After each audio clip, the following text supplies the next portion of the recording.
Ward, Puerto Princesa City.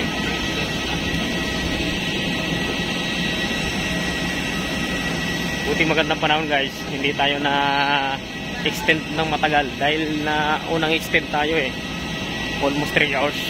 So ngayon nandito na tayo.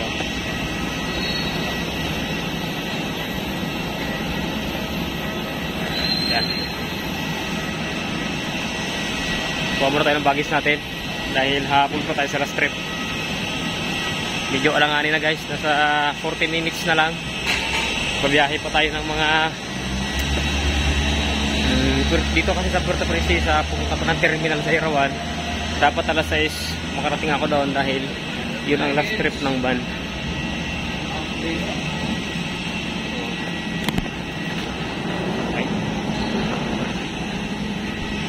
Sana humabol pa, makakaabot. Ito nga guys, pagdating natin ng terminal ng Irawan, pabiyahe pa tayo ng almost 3 to 4 hours papunta ng Quezon. Siyempre, pag nandun na tayo, doon yung ating bahay. So, yun ang ating destination. So guys, ingat lagi. Dito na ang ating baggage. Itong dalawang kulay itim na to. So, maliit lang yan, kaya bit-bitin lang yan. Dali tayo makakilos. So, ang gagawin natin dyan, angkas tayo sa motor para mas mabilis. Then, hindi matraffic.